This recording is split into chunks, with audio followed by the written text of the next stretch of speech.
the ending is wonderful. Mehayeled shalachem. From your little boy. So, Mehayeled shalachem shalom. I think a week or two before our bar mitzvah, for some reason we couldn't have it on that Shabbat. I don't remember why. And so it wasn't a catastrophe, you know. So we just read the Haftorah for the 2 weeks later, Lou and I. I did the davening, and we both read the Haftorah together. And I think Lou made the speech, I think, because I did the davening. I was the chazan, and I think Lou made the speech. And then my parents had a party at home. When Cal was bar mitzvah, I have among my papers the invitation. They had a big party at Hennington Hall and Stanton Street, one of the Catering places. How my parents ever got to that, I'll never know. Whom they invited, we didn't have any family, but they had a big party there. Blue skies smiling at me. so how old were you when you made this decision? To go out? Yeah. Third year of high school. 12 years. No, I was older. Oh. Must have been 15 or 16, I don't know. Mm-hmm. I just felt it was not for me. And so I left, and I went on to public high school. And from there I attended City College. But you lived a religious life? I didn't maintain a religious life after But your that. parents did. For years after that, I did not maintain a religious Was life. that in one cut, you took the kippah off, you stopped laying tefillin? One move? Or was it gradual? No, it was, I guess it was coming. I don't recall whether I did it at one time or not. But your parents But did. I know I did it. And my parents knew it, but never said a word. Never tried. They stayed religious to the rest of their life. Who? Your Them? parents. My parents? Did, In their way, they were religious. Did Pop like Phil every morning? I never saw him in the house. I never saw him put film on in the house.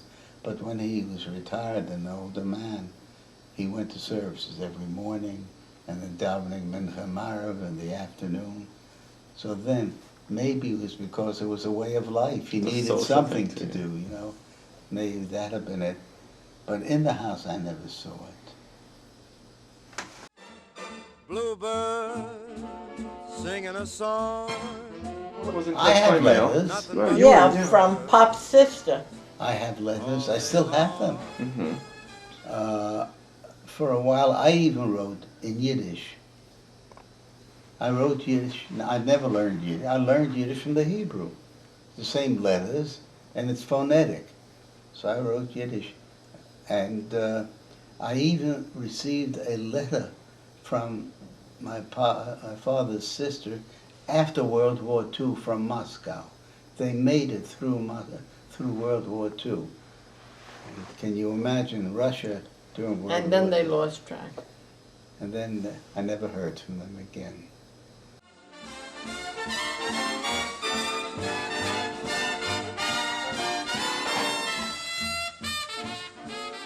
So you graduated from public high school? Oh, sure. And then I went to City College. Mm-hmm. What did you study? Eventually, I got into after the first. Where did you study? No, what? Where? At City College. And in the business, down on 23rd Street, there's the business, 23rd Street and Lexington Avenue. The Baruch. They still have the school down there. They call it the Baruch School. School. Oh, college, yeah. Baruch. Right. After a famous man, Baruch. Jewish man who was a very spectacular investor in the market. Bernard Baruch. And you told me you had worked your whole life almost, right? Oh, Since sure. you were very young. When I went to high school, I was delivering newspapers. The Bronx Home News, the Brooklyn Daily Eagle, and Sunday papers you got an extra $1 if you got up about 3 in the morning to collate the papers. But that was life in those days. Anyway, So you went to college. after college, I got onto the wrestling team. In college? Yeah, and I had to quit because I had to make some money. So I taught Hebrew school at Middle Village. Middle Village is in Queens. It's God knows where.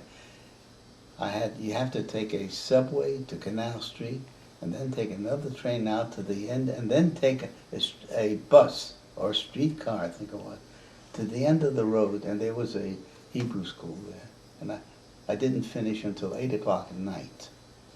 Didn't get home until about 9:15, 9:30. Home was where? Were you living with your In parents Brooklyn. then? In Brooklyn, oh sure. And my mother had to have dinner prepared for me at 9:15, 9:20 at night. And then I had to do my work at school. But a lot of the people did that. I wasn't the only one. This is 1933, 34. It was I got out of, 33, no, it was later. I got out of college at beginning of 37. Didn't you teach first? No. Wait a minute, just a minute. While I was going to college, I took teacher education courses in addition to accounting. And when I finished, I had done some teacher and training at Julia Richmond High School on 67th Street, between 2nd and 3rd Avenue. Today it's a rough school. Then it was a beautiful all-girls school. It was a choice school. And I did my pupil teaching there. You were right, Mick. I taught there, and when I got my degree, the principal asked me to stay on as a teacher in training. We made $5 a day. That was good money. Right? That was good money, $5 a day. I worked 5.5 days a week, and it wasn't easy. And at the end of the year, I asked him for a $2 increase, and he let me go. I'll never believe that. He let me go. What money went in those days. Anyway, then I took a civil service exam for the tax department for New York City. And I was appointed for $2,400 a year. That was a fortune. I was set for life. So I took the job, $2,400 a year. And along came the draft. And I was drafted. Where were you living? I was living with my parents. Could you believe it? I was 26 years old, and my brother and I were sleeping in the same bed. Same bed? Same bed. We had one bedroom for the three of us. Cal had one bed, and Lou and I had another bed. That was what it was. So was Cal still home? Yeah. Yes. So all the three brothers were home. She were home. And my mother used to complain. So this was A what, a Jewish- two-room apartment? 2-bedroom. Two-bedroom apartment. And my mother used to complain. I had 3 boys and nobody getting married. Anyway. Would have been worse if it were 3 girls. What language did you speak with them? What language did you speak with your parents? He spoke Most of the Yiddish, they time- spoke English. Most of the time I spoke Yiddish, and then my mother spoke English to me. Your You mother can spoke English and you you can spoke... imagine the English she spoke. She always complained that we didn't teach her English.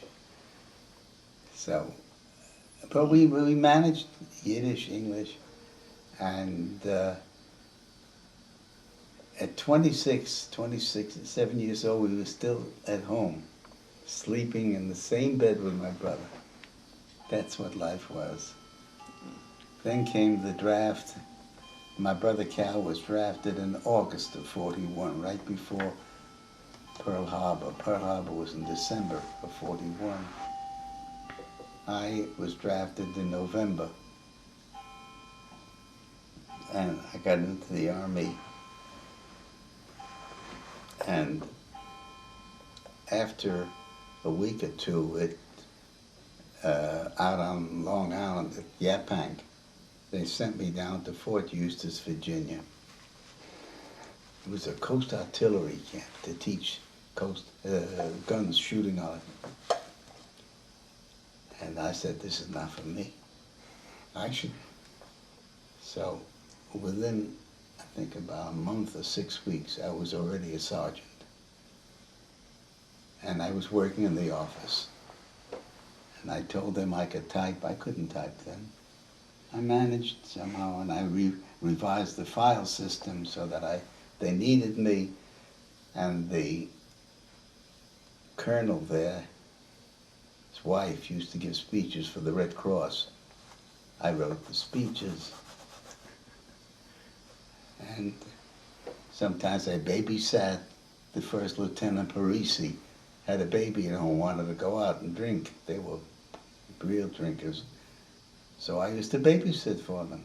I did everything, but it worked because along came Pearl Harbor, and I applied for finance school, to become an officer. The first time I didn't make it. The second 3 months later, I think another time it opened. They needed people. I was picked, and I got to officer candidate school. After 6 weeks at the school, it was a 13-week school. After 6 weeks, one night they called me out. I thought, that's it, they're dropping me out of it. They weren't dropping me out. They gave me my commission and sent me down to Florida to another officer candidate school to teach. So it was an amazing thing. So I was in good shape. And while I was down there was an opportunity to go to teach at the Citadel. The Citadel is a private military school in Virginia, which is one of the finest in the country. South, the Southerners. And they offered me the job to go down there to teach there. I said, I don't want that. I'm a hero. I want to be in active service. We shook them. So they passed it by. They let somebody else go. And I did finally was sent up to Fort Wadsworth in Staten Island here. I was the finance officer for the post. And I was there for how many months? I don't know. I didn't know you. This is what year? In, 43. 43. It Was it 43? And There's a somebody I'm longing to see. So you graduated from Brooklyn College. I hope I graduated from Brooklyn College. I wasn't well 1 year. I went to Florida for a whole year and came back. Who did you stay with? I stayed with, I think you had to pay rent or something. yeah, I had a room and board at a family in Florida. Why did you do that? Because it was warm? No, well, Yeah. she had rheumatic fever. Fever, and I was, in those days, they said, you know, That was avoid the a treatment. cold I don't know, winter. they didn't have much more. than that. So, through my sister-in-law Rose, her sister lived in Florida. Through Jenny, I got this room and a house. It was very nice. It was very convenient. Listen, And I'm I gonna took have my to go. graduate courses there. the And star dated, burlesque. and they didn't, everything was just fine. I was seeing somebody who was a dentist, and A dentist. a dentist, and one day a mutual friend of ours How said, can "Oh, a dentist compare with an accountant? you must come," and it was Sunday. You must come to visit. Then this friend called me one Sunday and asked me to come to Brooklyn, and I told you the story. I said, "You're crazy. I'm not coming to Tell it Brooklyn. again. Yeah. I'm not coming to Brooklyn. I'm out on the beach in Staten Island, and on a Sunday, I have to take 2 buses, the ferry. There was a ferry then to 16, and then the subway. I said, "You're crazy, why?" And a hut for what? Anyway, she wouldn't let me go, and I did. The rest is history. No, They but- asked me to repeat it now. Yeah, say it again. They asked me to repeat it. Anyway, I hope you edit that and splice they asked me to repeat. anyway, life went on. Wait, so you came. I came and met my future wife. We met in August 1st. Both of us knew that it was serious the day we met, I think. I know in about a week or 2, I called this Jack Sapien that I was seeing really often. I said, "Jack, I met somebody, don't bother to call me." My father sat me down and said, "So what did you do?" I had a date. Nice girl, nice girl. Is she Jewish? Didn't ask me, he knew that. So I said, "You know, Pop, if she will have me, I'm going to marry this girl." So he said to me in Yiddish, I won't say it in Yiddish. Go say it in Yiddish. Say it in Yiddish. "Wo wartest? What are you waiting for? What are you waiting for?" And I always did listen to my father. So we were met in August, we were engaged in September, married in October the same year. And you know what happened the week before we were married, on a Friday, at noontime, I called my intended wife. I called her on the phone, and I said, "Micky, maybe you ought to sit down." She said, "What's wrong? What's the difference? What's the matter?" I said, "I have something to ask you." So she sat down. I said, "Listen, my brother Cal is coming up on a furlough. My brother Lou is going into the Army. I don't know when the 3 of us will be together again. How about getting married next Saturday night?" And just as calmly as can be, your grandma said, "Sure, why not?" As if she gets offers every week in the... Were you? Was I surprised? No, getting offers every week. No. Anyway. No. So, in 1 week, we gave them a big job. They had to arrange for the wedding. They couldn't send out mail. Everybody had to be done on personal calls. We had to find a place to live. And we did find a place. There was an ad on the post about a room available about a mile away from the post. And we went over there and took it. And we had kitchen privileges. It was a large old house. This woman was a widow, and she had 3 sons who were in the service. And very nice to us, really, she was very nice. Someone who was My mother-in-law, I always called her Mom, kind of aside, would say, they say Poland, but it was Galicia. And Galicia was Look the down. bottom of the pole.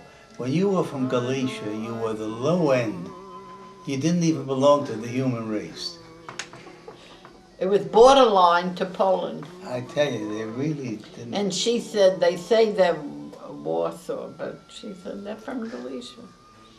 How did you know? She recognized your accent? Accent, but they weren't from Galicia, we were not. But Grandpa Henry accent was very much like, not in his Yiddish, but in his Hebrew. His Was- davening was always, Buri chato adoine Eloheini melech haolam shahakol niye bedvuroi. Umain. and from that, she said, it's Galicia, not Poland. How would a Polish daven?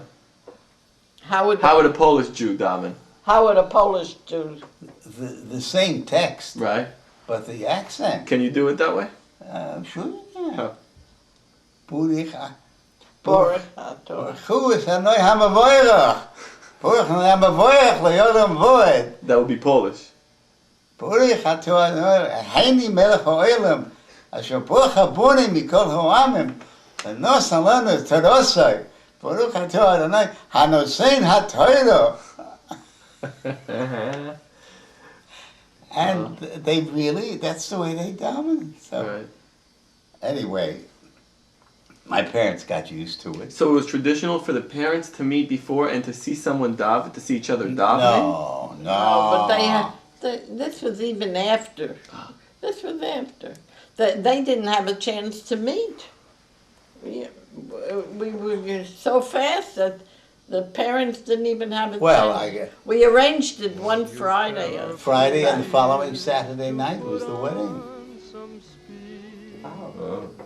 11 weeks. And I'm not an impulsive person. How many years is it I later? worry when I cross the street. But that's what it was. When I met Micky, I knew that was, if she would have me, I would marry her. And how many years are you married now? 62. 62 years. And That's my not too folks, And don't tell me what I think of it now, please. So, that was really something. but your parents didn't object. No, my parents thought the sun rose and set around Eli. Really? They did. If Eli said, oh, the sun is shining now, and then I said, how could the sun be shining? The moon is out. So I said, but Eli said so. That was it. How did his parents accept you? Me? I think we hit it off. Yeah. Mom used to tell me things about her The other two, the other two daughters-in-law, so I knew I was in. yeah. She didn't talk anybody down. And Pop, of course, never said a word. But Mom once in a while would say something about Selma or Ronnie.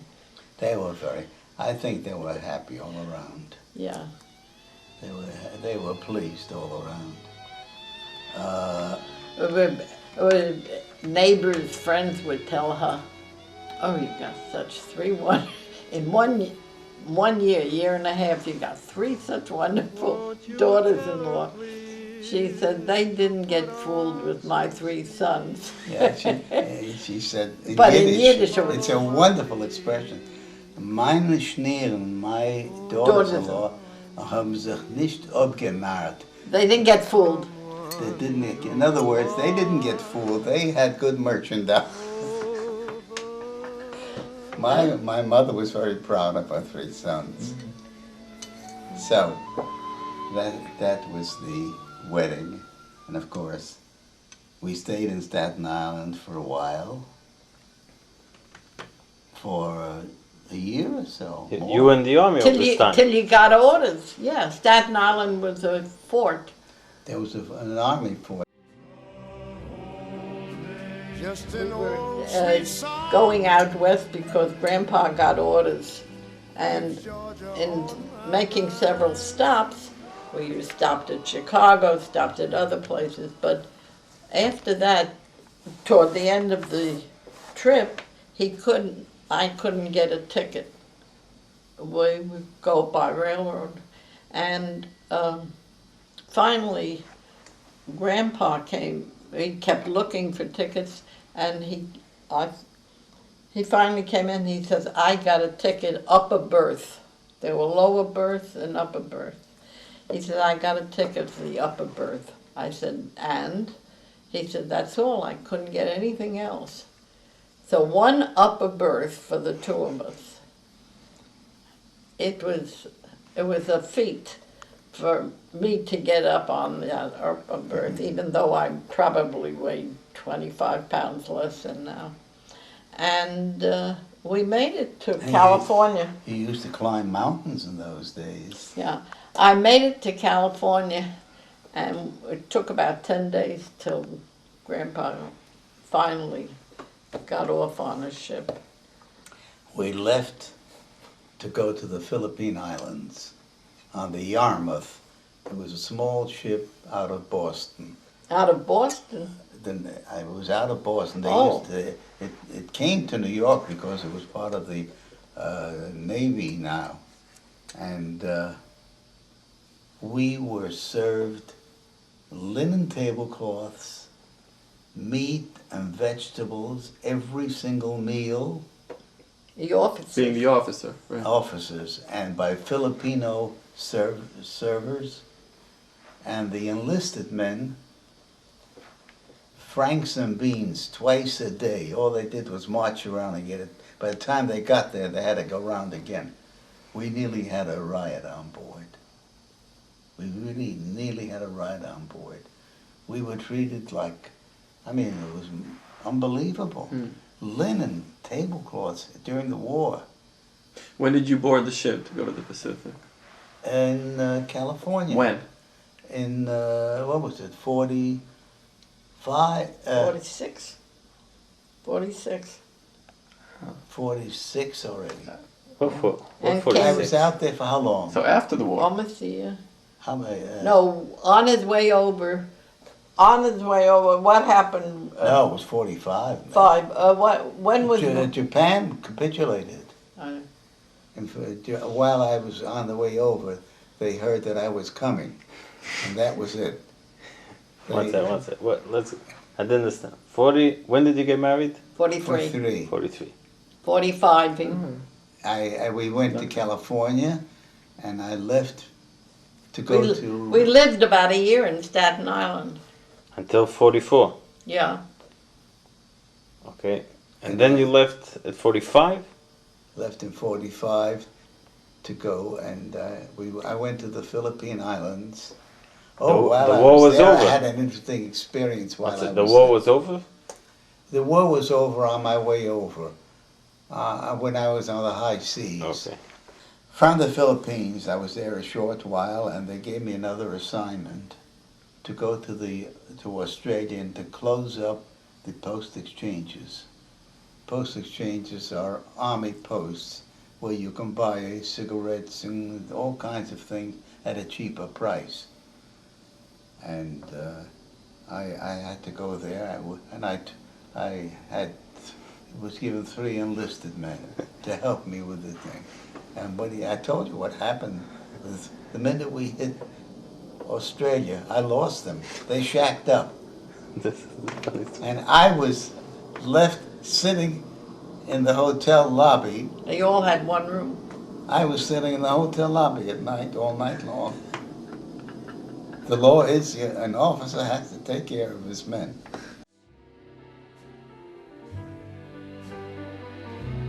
Lou was drafted 2 years after I was. And he was in the Army 6 weeks without any real basic training.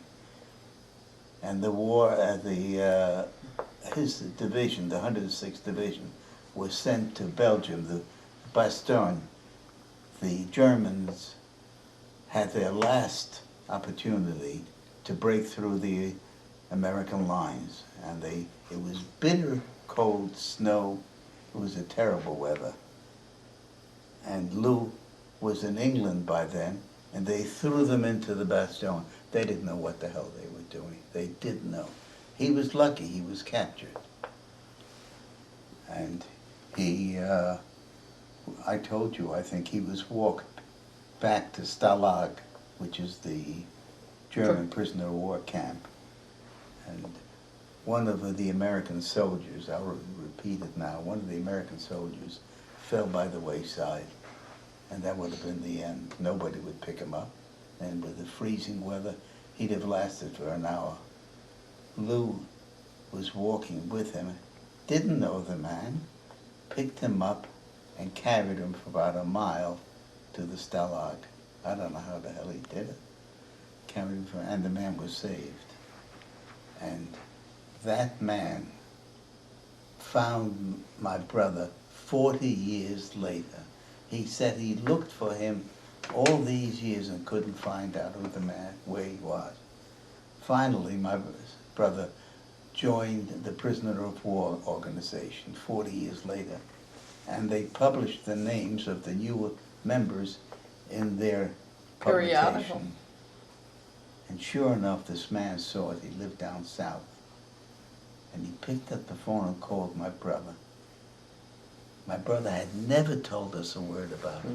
Nobody, none of us knew about it. Selma didn't even know. Never said a word. Never He said he didn't remember it even. never posted a word about it. And this man finally convinced Lou that he was